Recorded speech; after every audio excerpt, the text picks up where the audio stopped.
Tennessee. We appreciate you watching on this Sunday morning, and we're going to turn first to Susan Richardson-Williams talking about this special session last week and one to come. Susan, you have a few questions on the mega site. I do. I just want to follow up on this governing authority. Initially, it was proposed that there would be 7 members, but in the session, you ended up with 11 members. And I understand that each speaker likes to get their own appointments and the governor likes to get his appointments. Why was that? Why was it expanded from 7 to 11? And as I understand it, it has about the first year's budget is $750,000 or something like that. But after that, it's $1 million budget. What is this authority going to be doing that's going to cost $1 million? Dr. Briggs. I'll be glad to go with that. You're absolutely correct. Initially, there were 7 members that were on there.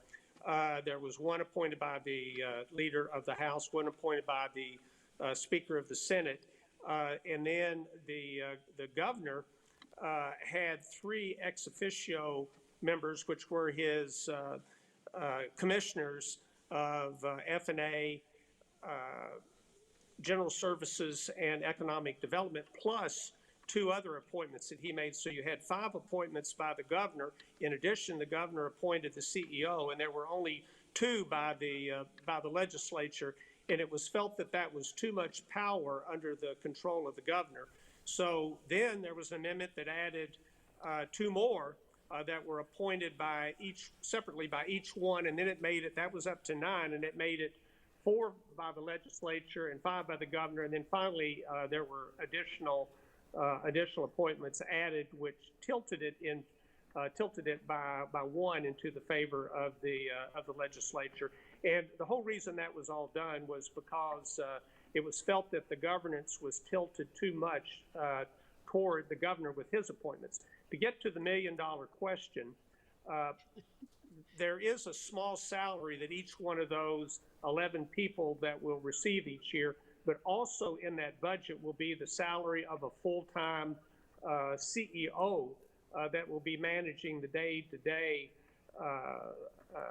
events or the day-to-day business of the site over the first few years. What we anticipate that once the site is built over the next 3 years is that budget will start to go down. But a big portion of that amount of money that you're talking about that does seem very large will also include the salary of the CEO of the site management.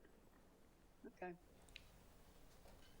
So if I could ask a question, Gloria, of you. You mentioned figures that were in the onset of the show in terms of wages for the workers in this new facility, and you compared it to the average wage of a current Tennessee laborer at about $18 an hour. And then you mentioned that the union, their wages tend to average in the mid to high 30s, if I recall correctly. Are you concerned that with Tennessee being one of the most anti-union states in our country, that there'll be some effort to keep unionization out of this facility? Well, that concerns me some, but it was really interesting. Yesterday was an interesting day, and it was one of the first times I heard someone like Leader Lambert stand up and union is a choice, and if folks want to be union, then they should be. I thought that was really interesting. So they might have a little bit of trouble, but it sounded to me like they're going to let Ford do what Ford normally does. And so the hope there is Tennesseans get to see what good union jobs bring. Well, let's hope you're right. So one other question. Oh, go ahead. And just briefly, $500 million. Is that going to? How is that going to get paid? Is that going to get paid out of the general budget over time? But Richard, I'll ask that of you. You know, that's a big chunk of our budget. So how is that going to affect the taxpayer and just our general fund as it goes? Yeah, Don, that's really an excellent question. And I asked that same question yesterday in our committee meeting. That will not really be coming out of the budget. The things that's come out of all this COVID, we had an excess of $3.1 billion that was in collections that were over budget. And so what we'll be doing is we'll be taking that excess funds that were collected over this past year, that multi-billion-dollar funds, and we're going to be paying for this directly. It does not require raising taxes. It's not going to require issuing bonds. And just as an aside, for the first 2 months of this fiscal year that started in July, we've already over-collected $600 million. So that, that amount is going up. But this is going to be one thing that we're able to pay for. All the infrastructure and the $500 million and everything for this project will be paid in cash with the over-collections that we've had over the past 14 months. Now, the way that's done, because a lot of people thought, well, we'll just write a $500 million check, a $500 million check, and give to Ford. In the agreement, it's very specific about what that money can be spent for.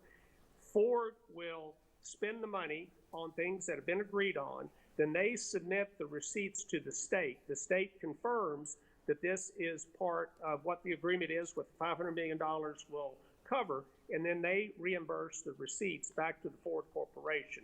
So that's how that works. It's not just a $500 million gift for them to spend the way they want to spend it. It's according to the agreement was reached on certain things. It probably deals mostly with infrastructure and issues such as that.